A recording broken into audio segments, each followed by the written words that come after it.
In the early 1900s, the United States, along with the Allied powers, defeated the likes of Germany in the First World War.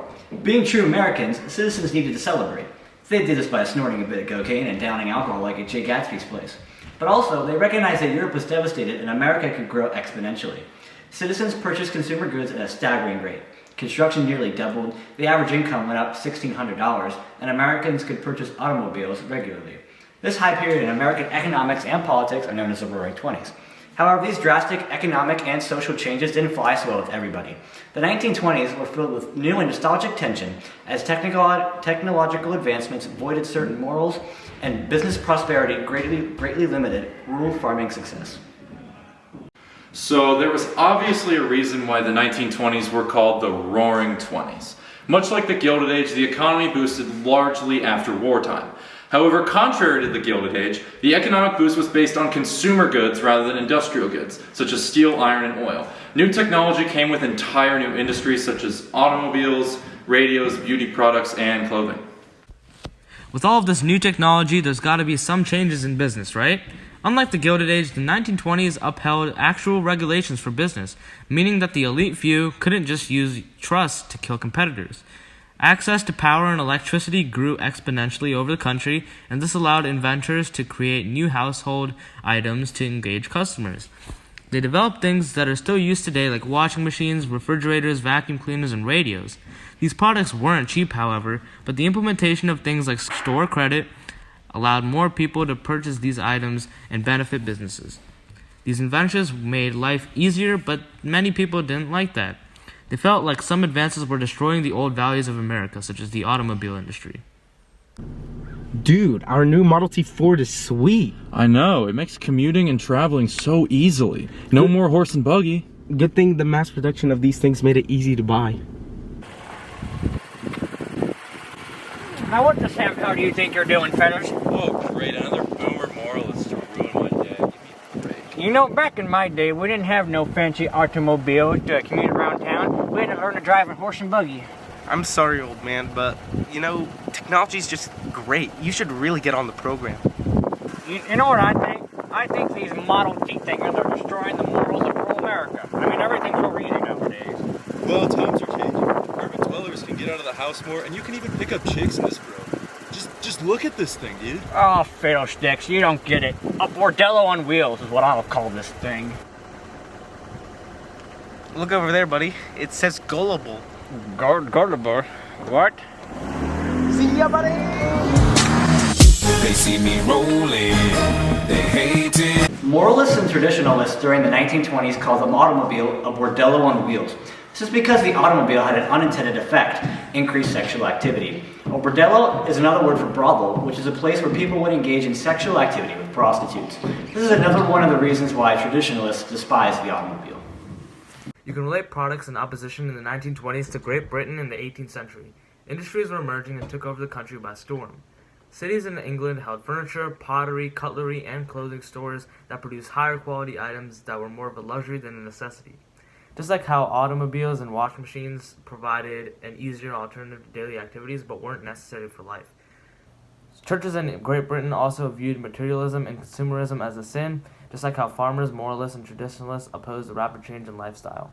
It's time for our political cartoon. This picture here shows Uncle Sam standing on a hill that says Peak of Prosperity, holding a sign that says Highest Living Standard in the History of the World, while looking back at a man titled Ancient Rome on the smaller hill. This here shows the United States becoming a global superpower after World War I in economics.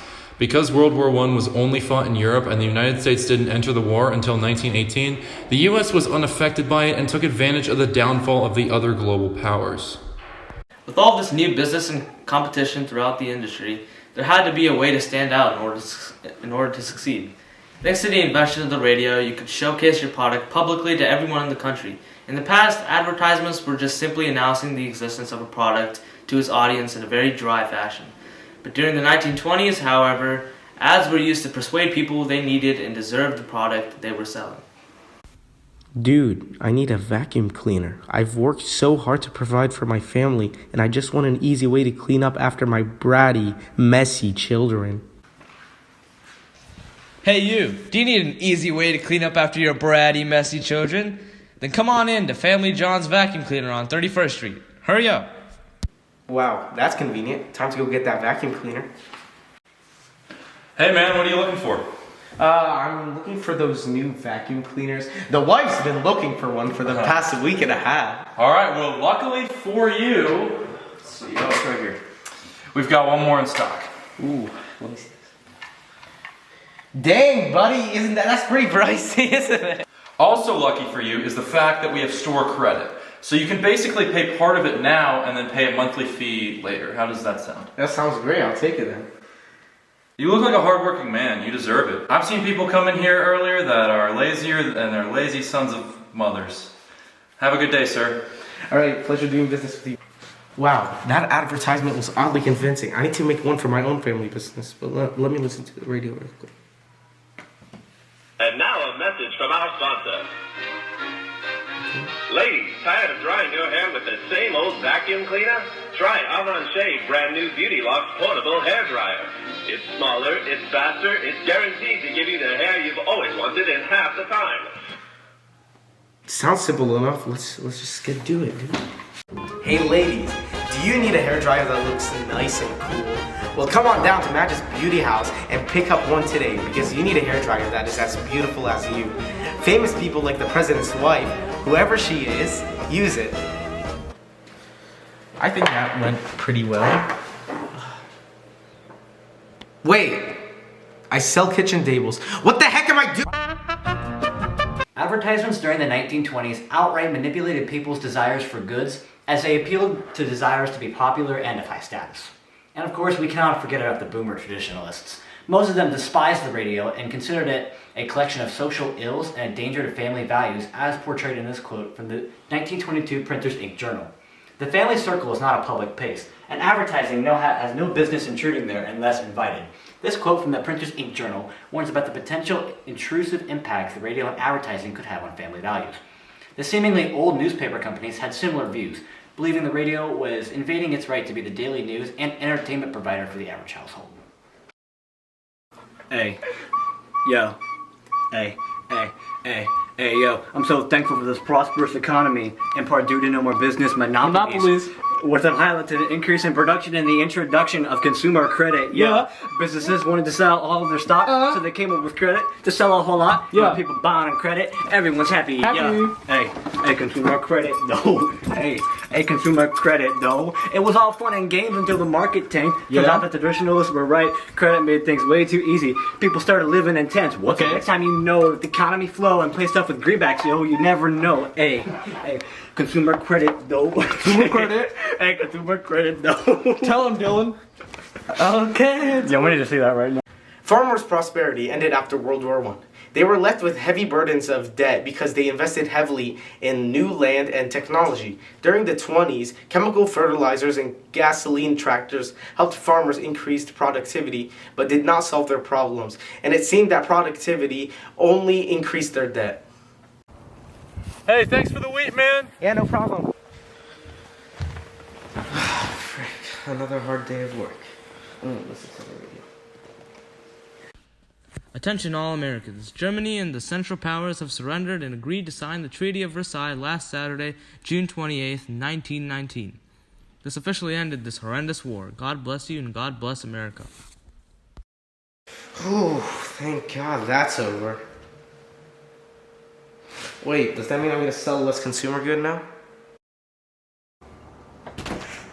Oh, good evening, sir. I'm here to collect money you owe us. Your debt. Debt? Yeah, When did I borrow money? it was a few years ago. I don't know if you remember exactly. Oh, yeah. Yeah. I bought like farmland and equipment. Is it due now? No, it's not. It's not due now. I just came in here in my amazing new Model T Ford for no reason at all. Of course it's due now, idiot. I don't have the money right now though. We need the money now, sir. I understand. I'll figure something out. You know what? Listen, I'll come back another time, okay? If you don't have the money by then, I'll have to proceed with legal manners, and we're gonna have to take everything you own. All right? Is that clear? Yeah. Okay. Okay, that's. Have a good day. Yeah. Okay. You too.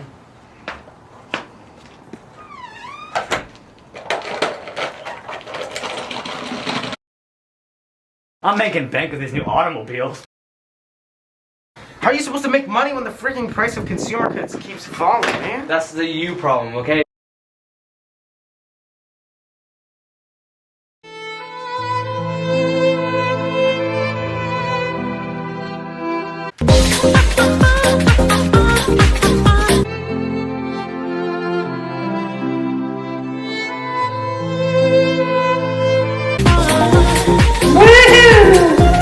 Oh yeah, I'm living the life. Wow, look at that dejected tramp. Should I go console him? I'm a bit reluctant because I don't want to come out as pugnacious or complacent. Okay, I can't do this anymore. Like and subscribe or Toma will forget your name.